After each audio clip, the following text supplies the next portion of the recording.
This simple color wheel holds a secret most people completely miss. You've probably seen this wheel in Canva, Paint, and other design apps. Normally, we use it to pick a color we like, and that's fine. But did you know the same wheel can also guide you in mixing colors in real life? That's exactly what we are going to explore today. Hi everyone, welcome back.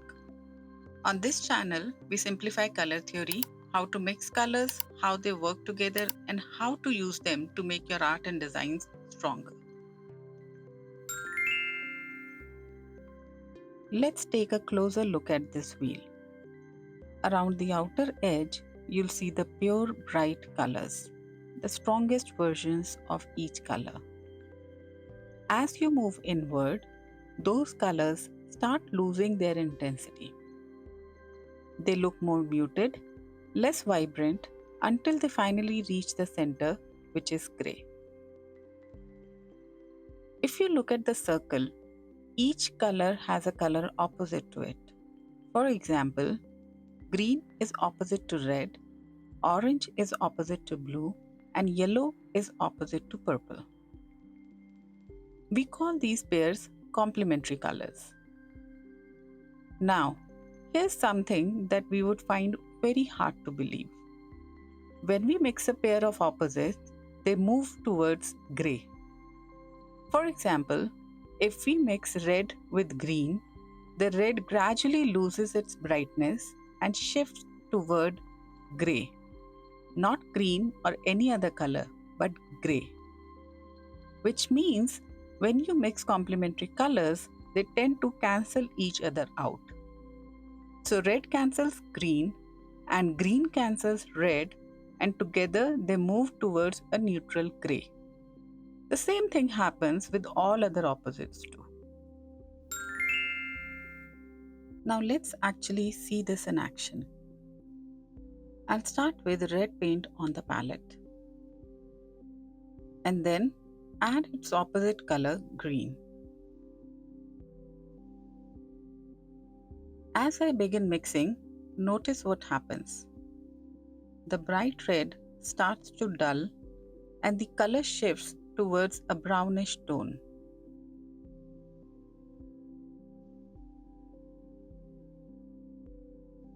You can see it looks brown, which means the red is still dominating the mix. So I'll add more green, mix again. And the red dulls even further.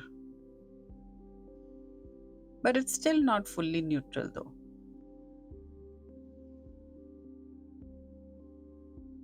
So let's add green one more time.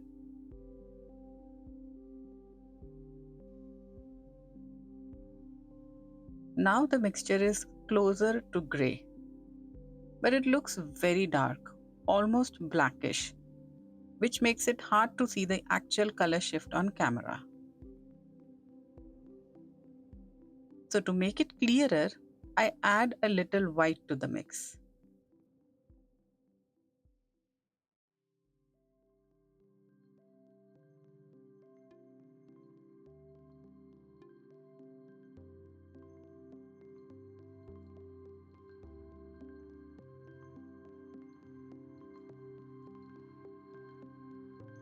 And now you can see it. This is no longer red and it's no longer green. It's a neutral gray. This is what happens when you mix opposite colors on the wheel. The mix pulls them towards the center, which is gray.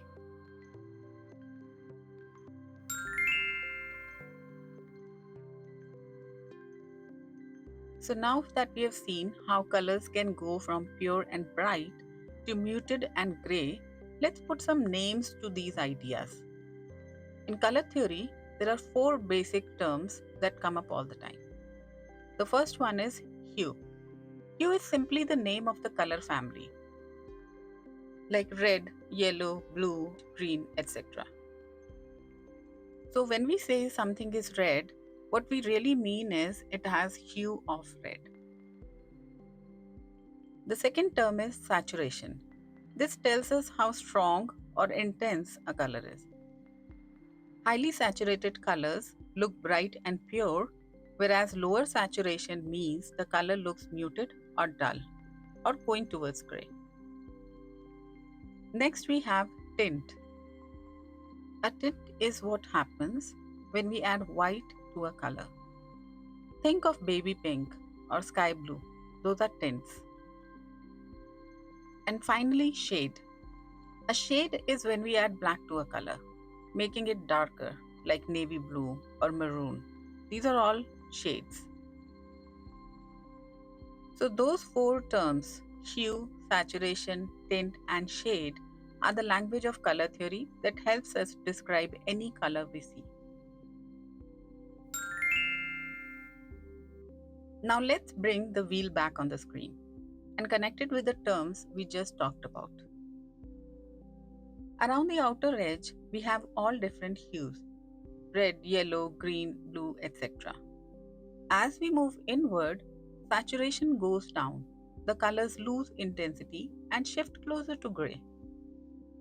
But what about tints and shades? Those don't appear directly on the wheel. Instead, in most softwares, you'll see sliders. Dragging towards white creates tints, lighter version of the color, and dragging towards black creates shades, darker versions of the color.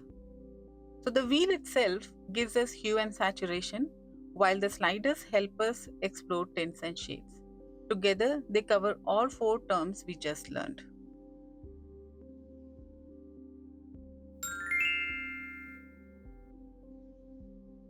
So, how do we actually use this information to mix colors in real life? Let's say I point to a spot here between red and yellow.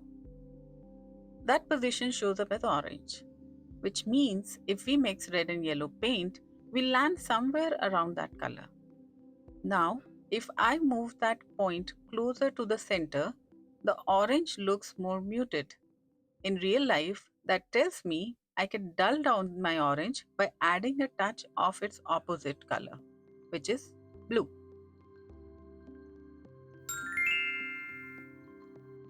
Suppose I want to mix this color here on the wheel. It's between red and blue, so it falls in the purple family.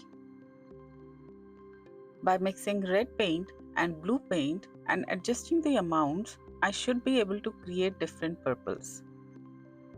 Let's do that.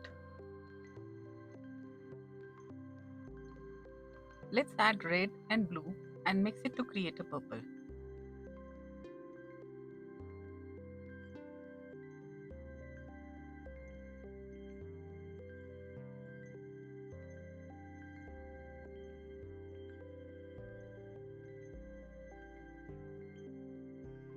Perfect. Now watch what happens when I shift this purple towards the center of the wheel. And in real life, that means adding a bit of the opposite color, which for purple is green, yellowish green. I've mixed a matching green on the side. Let's add some of it into the purple.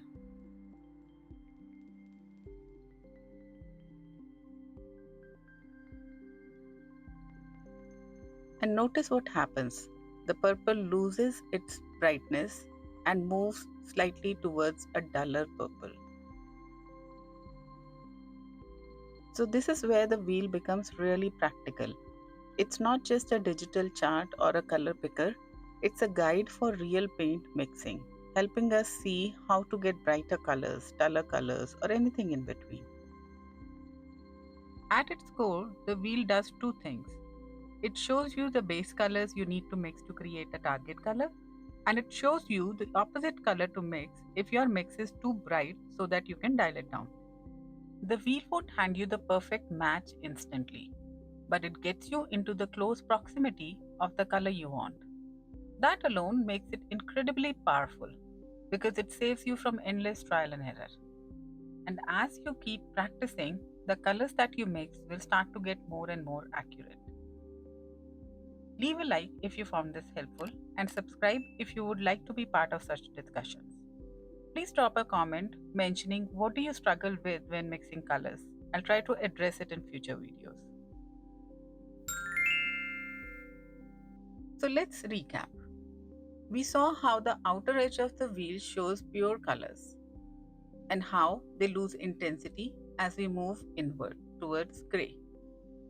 We looked at opposite colors called complementary colors and saw how mixing them move towards gray.